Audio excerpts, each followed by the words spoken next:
Hello friends. तो आ चुके हैं जीके जीएस के एक और नए ऑब्जेक्टिव क्वेश्चन के वीडियो को लेकर, जिसका टॉपिक है कंपनी के अधीन गवर्नर जनरल। तो बढ़ते आज के पहले प्रश्न की ओर। आज का पहला प्रश्न है, आंग्ल नेपाल युद्ध जिसके शासनकाल में हुआ था वह है। तो इसका सही आंसर है बी नंबर, लॉर्ड हेस्टिंग्स। तो बढ़ते अगले प्रश्न की ओर। तो अगला प्रश्न है, अंग्रेजों द्वारा सिंह विजय संपन्न हुआ। तो इसका सही आंसर है लॉर्ड एलेनबरो के समय। तो बढ़ते अगले प्रश्न की ओर।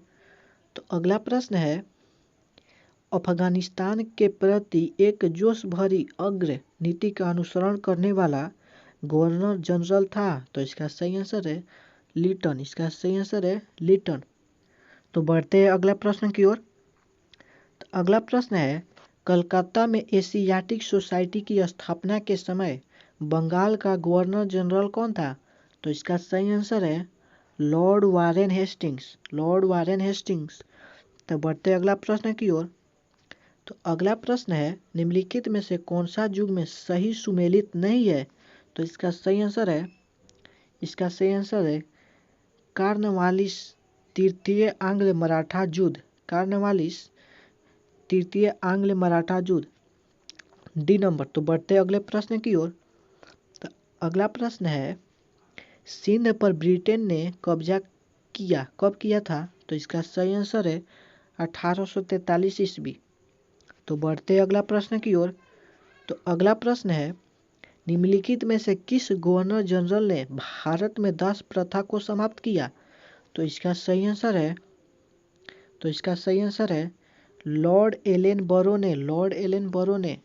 तो बढ़ते अगला प्रश्न की ओर।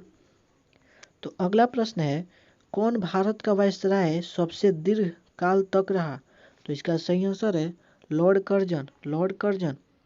तो बढ़ते अगला प्रश्न की ओर। तो अगला प्रश्न है, इल्बर्ट बिल विवाद किससे संबंधित था। तो इसका सही आंसर है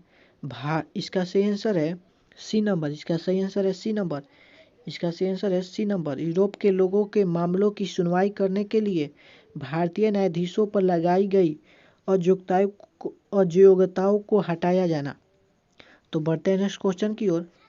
तो नेक्स्ट क्वेश्चन है, सुरक्षा प्रकोष्ठ की नीति संबंधित है।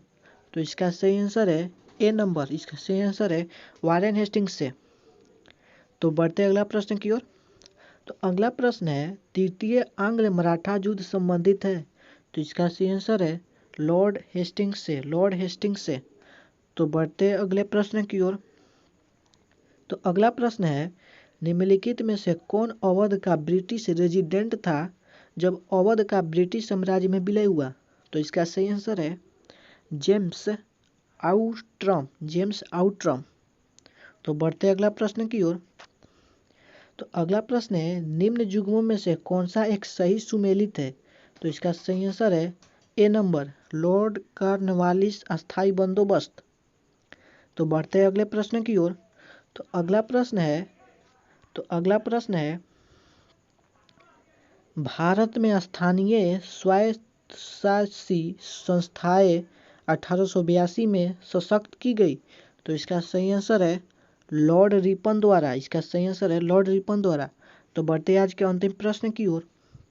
तो आज का अंतिम प्रश्न है, भारत में प्रथम रेलवे लाइन किस ब्रिटिश गवर्नर के समय बिछाई गई थी। तो इसका सही आंसर है लॉर्ड डलहौजी। तो आज के लिए इतना ही। तो मिलते हैं इसी तरह के एक और नए वीडियो के साथ बहुत ही जल्द। तब तक के लिए बाय बाय।